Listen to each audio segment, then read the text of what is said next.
Welcome to this lesson in which we are going to discuss how to draft memo.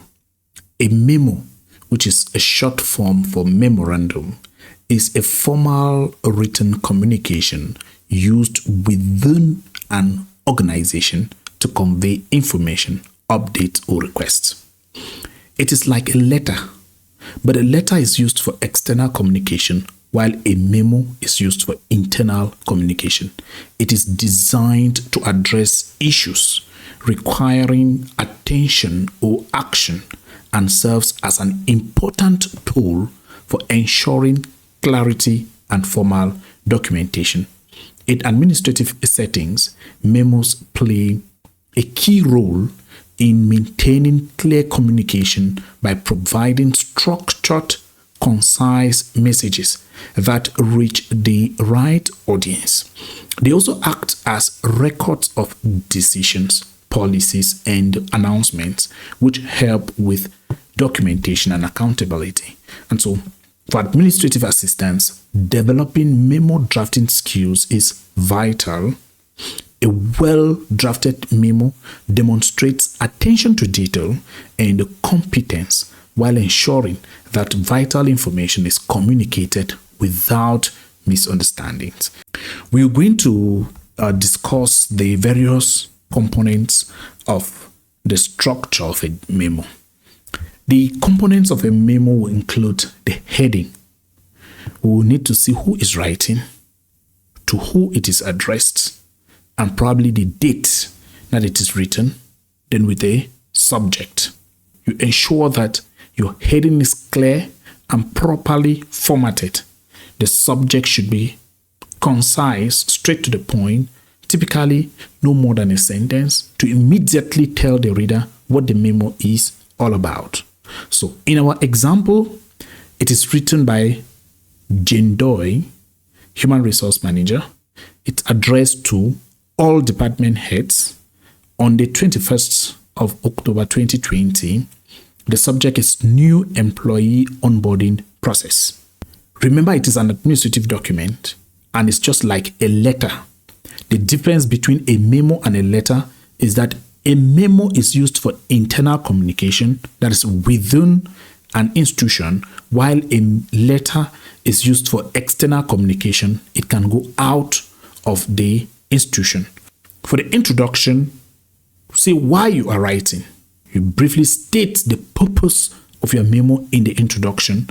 You outline the reason for writing a memo, whether it is to inform, request action, or address an issue. And you have to always have to clearly articulate the purpose in the first sentence or two. And you need to use direct language and avoid unnecessary details. Let's see an example of an opening statement which I have here. I have this opening statement which says the purpose of this memo is to inform all department heads about the updates to the employee onboarding process, which will take effect starting 1st November 2020. So that's the introduction. The purpose of this memo is to inform all department heads about the updates to the employee onboarding process, which will take effect starting 1st November 2020. In the body of your memo, you provide the details. You provide the details of your memo there. This section of the memo contains the main content of your memo. It provides necessary details, background information, or explanations regarding the issue. Remember, we already said in the body, now present the details. We have already told our readers that this memo is to inform department heads about the updates to the employee onboarding process. So now we have to give the updates. Let us give the updates to the department heads. We do it in the body. So you have to break the body into paragraphs if needed, with each paragraph addressing a different point, and ensure that the content is organized logically and presented in a clear, concise manner. So bullet points can be used to make the memo easier to read. let's check out how my body turns out here.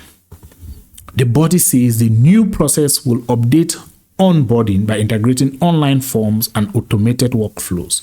Here are the key changes. So here are the changes, and that is it. Then we now have to conclude. We said conclusion, you summarize and you introduce a call to action. Now that we have presented the updates to the employee onboarding process, what should the department heads do? Let us tell them what we expect them to do in our conclusion. So in our closing statement, we're going to say, please review the new onboarding process. That's an instruction now, a call to action. It means department's head should review it and submit. That's the second thing they should do. Submit department's training schedule. And the third thing, that should be done by the 30th of October 2020. So it means it is time bound. There are 3 calls there. Review, submit, and by the 30th of October 2020. Finally, if you need further clarification, contact the Human Resource Department. You see how our conclusion looks very brief, straight to the point, and always end your memo with your signature and attachments if necessary. If there is any additional documents that provide further information, you should attach it. And if you are sharing copies, maybe the carbon copies to others, you may want to introduce a section for that. Okay, thank you very much for watching this other lesson on drafting memos for administrative assistants. Memos are administrative documents that are very important for internal communication. Always ensure to be concise when you're drafting your memos. Ensure that memos are brief and to the point, and avoid unnecessary jargon and or unnecessary explanations. So use clear language to convey your message efficiently. Then ensure that you organize your content logically and focus on the audience. Always proofread all your documents before you share them with anybody.